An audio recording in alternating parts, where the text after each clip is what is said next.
మేడ్చల్ జిల్లా పోచారంలో అమానుష ఘటన చోటు చేసుకుంది. అన్నాజీగూడ రాజీవ్ గృహకల్పకు చెందిన మనోహర్ అనే యువకుడికి ఎయిడ్స్ ఉందని తెలియడంతో వరుసకు మరదలయ్యే యువతి అతనితో పెళ్లికి నిరాకరించింది. ఆ అమ్మాయికి వేరే పెళ్లి కుదరడంతో మనోహర్ కోపం పెంచుకున్నాడు. ఈ నెల 11న యువతి ఇంటికి వెళ్లి బలవంతంగా హెచ్ఐవి పాజిటివ్ బ్లడ్ ఆమెకెక్కించాడు. ఆ అమ్మాయిని కుటుంబ సభ్యులు గాంధీ ఆసుపత్రికి తరలించి పోలీస్ స్టేషన్లో ఫిర్యాదు చేశారు. నిందితుడిని అదుపులోకి తీసుకున్న పోచారం పోలీసులు విచారిస్తున్నారు. పెళ్లికి నిరాకరించింది అనే కోపంతో యువతికి హెచ్ఐవి రక్తం ఎక్కించాడనంటున్న మల్కాజ్గిరి ఏసీపీ మోహన్ కుమార్ తో మా ప్రతినిధి రవిచంద్ర ఫేస్ టు ఫేస్ చూద్దాం.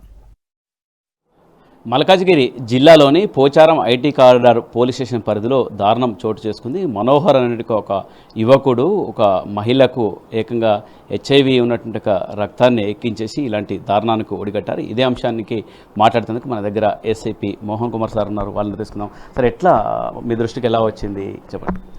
ఈ పోచారం పోలీస్ స్టేషన్ పరిధిలో ఈ రాజు గృహకల్పలో మనోహర్ అండ్ రమణి అని చెప్పేసి వాళ్ళ బంధువులు. విక్టిమ్ వచ్చేసి రమణి, మనోహర్ వచ్చేసి ఎక్కిజుడు. మనోహర్ది వచ్చేసేమో జనగాము, రమణిది వచ్చేసి ములుగు. వీళ్ళందరూ కూడా బంధువులు. ఈ గతంలో ఈ మనోహర్ వాళ్ళ మదర్కి ఫాదర్కి కూడా ఎయిడ్స్ ఉన్నది. తర్వాత ఆ ఎయిడ్స్ తోటే మనోహర్ వాళ్ళ ఫాదర్ 19 సంవత్సరాల క్రితం చనిపోవడం జరిగింది.